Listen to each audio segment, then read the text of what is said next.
Hello again, everyone. This is Randy, your sewing machine man, and what we have today is a Brother CS-8072. And the reason this one came in is because it was jamming, and the customer took it apart trying to, you could get all that thread and stuff down underneath, and the customer took the initiative to get a screwdriver out and take it apart, and stuff was bent as a result. There's a little position bracket that lays behind the bobbin case back there and keeps it in place, and it was bent.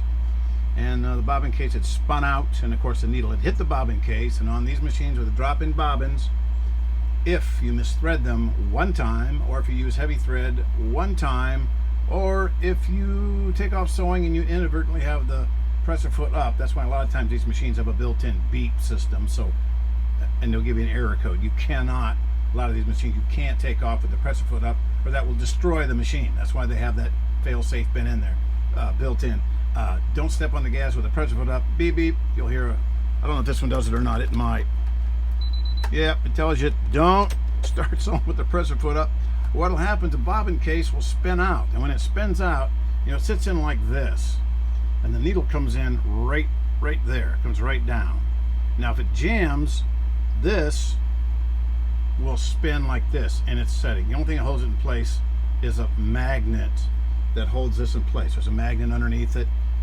There's a magnet that holds it in place. Okay, very good. So that's ridiculous, but that's what it is. So it'll spin out, and the needle will usually nail it right along in here. It'll start nailing it. And this one, as you can see, let's see, the needle nailed it pretty good right there, which is the most logical place. Right there. Let's get the camera on. Right there. And normally, if it's on the outside edge there, you can mitigate that by filing it off, smoothing it off with crocus. Let's put this right side up. Crocus cloth. You can get this at the Home Depot and Lowe's, any paint department, Ace Hardware. But you can smooth that off. It has to be absolutely smooth all the way around. You can run a cotton ball across it. If the cotton ball snags and you see fibers there, you didn't get it smooth enough. These can be reconditioned.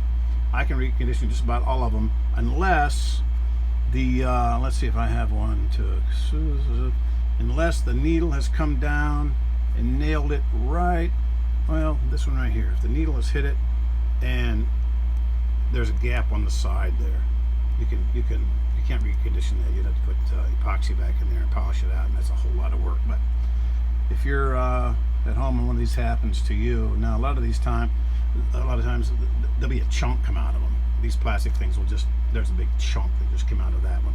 And these are not from customers' machines. These are from the machines that people gave to me. They drop them off and go, I want this out of my site. I never want to see it again. I ask them how much you want for it, and they go, please just take it, throw it away. And this is the problems they've had with it. Their heads have been exploding because the needle hits this thing and tears it up. Here's one here that it looks like a target with the needles hit so many times. There's, oh my gosh, 1, 2, 3, 4, 5, 6 times the needles hit that, and I can make this one work. I can smooth all this out because on the top it's not critical. Once it's not along the edge, this down here has to be absolutely smooth and reflective as that, and that's where your crocus cloth comes in. You can get that real smooth. So you can recondition these, but what I would recommend that you do, if you have a Brother or a Singer or a Janome or you name it, Baby Lock, all these ones that have these drop-in bobbins, order a new one. Order a new one. You might want to order 2 new ones because the world's on back order right now. Everything's out of stock. And if you can't recondition it, you'll have to have that bobbin case. It will not sew without a bobbin case that works.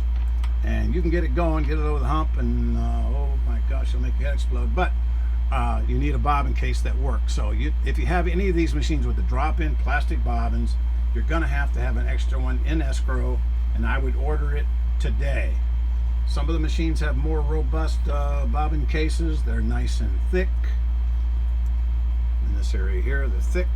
And other ones, like this one over here that's been hit a bunch of times, they're just paper thin. And that has to do with how much you spend. This machine here is probably sold new for $300. You can get them on eBay right now for $119. Buy now. You don't have to bid on it. Just buy it now for $119. Freight's going to be $50, so you're going to have $175 in it after you pay all the nonsense. But I wouldn't buy one of these. I'd get a Singer 301, 401, 500, 158 Kenmore, I would not buy one of these because you're going to have problems with them.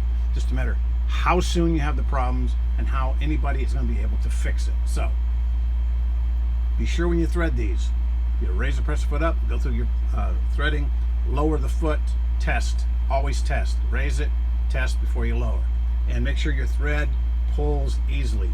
Raise your pressure foot up, pull on your thread, and make sure it doesn't jerk, jerk, jerk, jerk. Make sure it's not hanging up on anything. Make sure your spool's in the right position so it's not hanging up on that little factory tuck they put on there. There's a whole bunch of things. These are so persnickety. Oh my God, I wouldn't sell these if you put a gun to my head.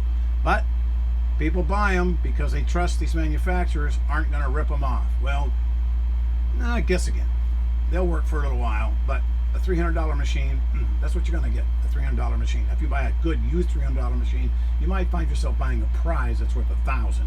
But this one at retail at $300, I wouldn't go near it. The Brother CS-8072.